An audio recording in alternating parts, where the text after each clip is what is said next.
Jangan lupa like, komen, serta subscribe.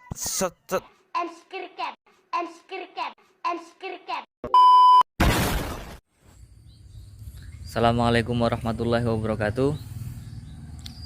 Sobat-sobat kebun yang saya cintai, ini merupakan hari ketiga saya di Cilacap. Di tempat saya berdiri saat ini merupakan kolam ikan atau empang yang baru akan dibuat. Untuk dasar dan tanggulnya sudah siap, tinggal pemasangan alasnya. Kita bisa menggunakan terpal ataupun plastik UV. Nah, untuk yang kolam ini kami menggunakan plastik UV ukuran 200 mikron teman-teman. Untuk teman-teman yang belum subscribe, silakan tekan subscribe, tekan tombol loncengnya, like dan komen.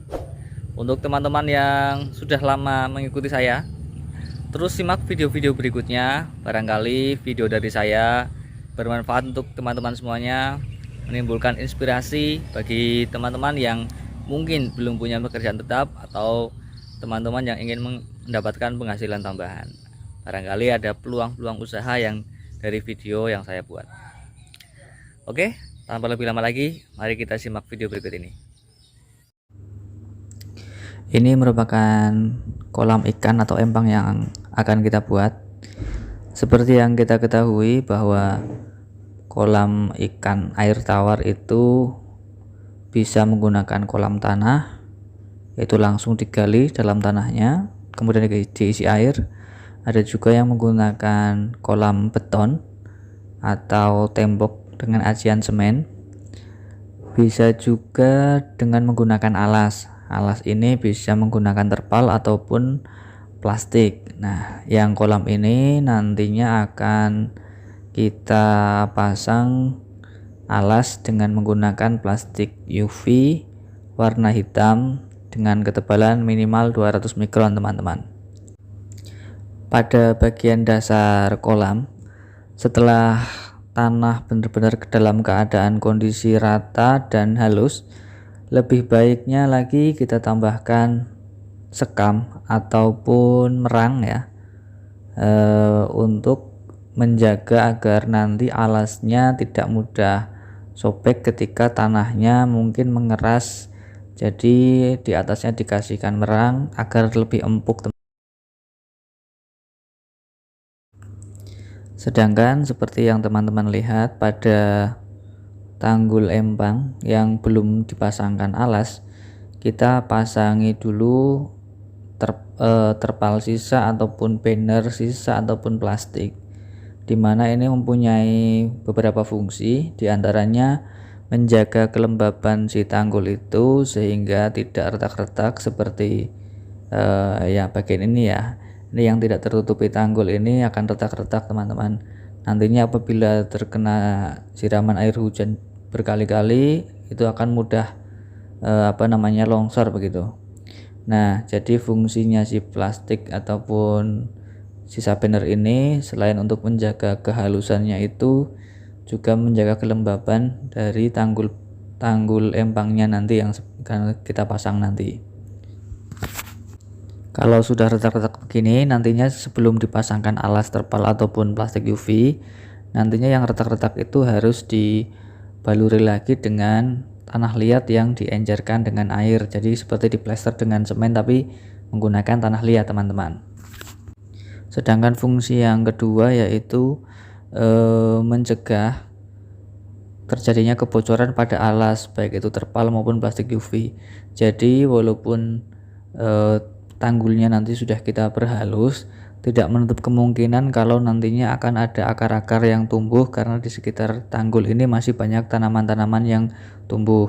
Jadi mungkin saja ada akar yang muncul seperti pada video ini yang nantinya bisa beresiko menimbulkan kebocoran pada alas baik itu plastik UV maupun terpal tadi. Ini plastik UV-nya sedang kita ukur, kita pastikan ukurannya sesuai dengan kondisi tanggul dan lebar ataupun panjangnya si kolam ikan itu. Kemudian kita ukur lagi plastik UV-nya sejumlah yang dibutuhkan, yang nantinya tentunya akan kita potong dan kita belah. Dengan cara ini ngukurnya ya kita tumpuk saja di atasnya, kita pastikan ukurannya sama dan sesuai.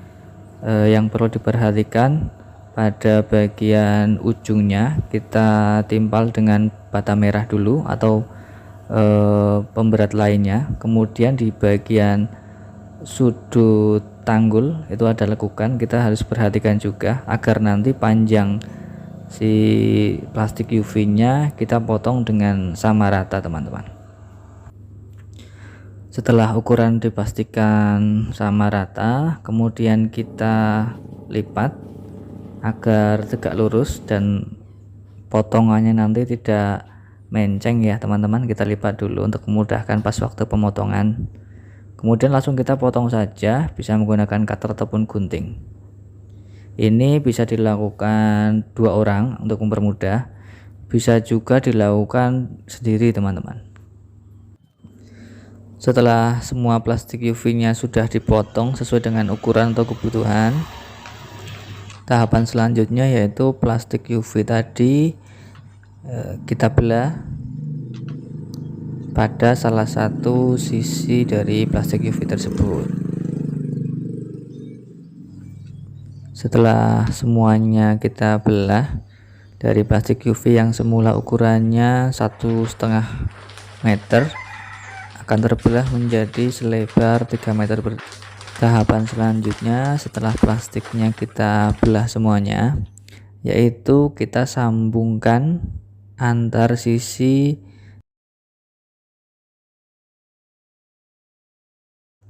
bisa menggunakan alat press konvensional atau alat press dibawa ke tempat pabrikan.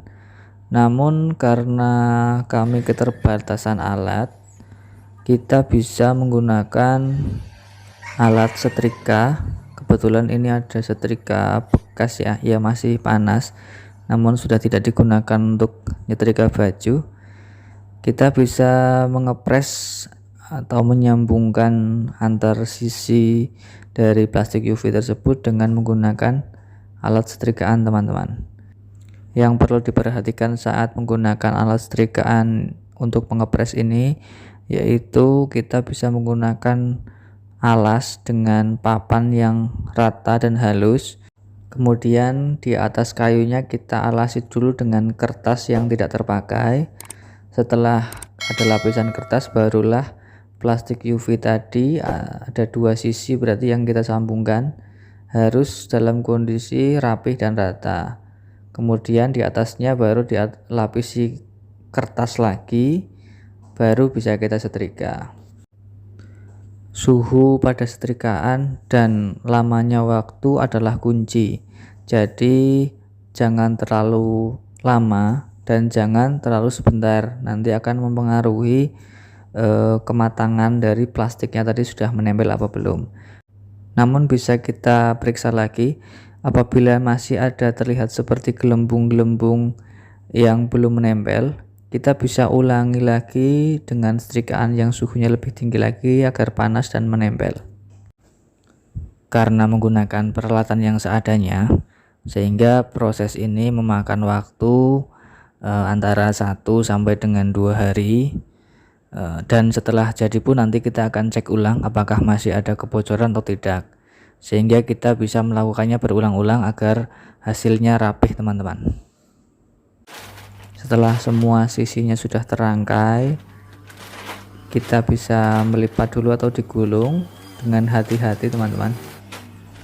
Kita gulung yang nantinya akan langsung kita pasang di kolamnya.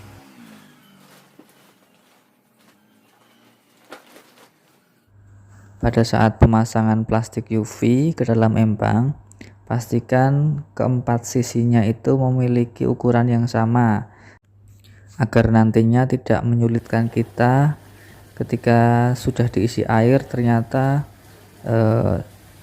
kelebihan sisa plastiknya itu tidak sesuai, maka akan sulit untuk digeser-geser.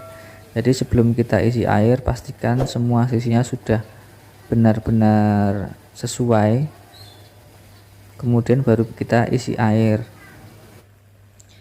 Sambil diisi air kita bisa merapihkan bagian atas dari sisi tanggul.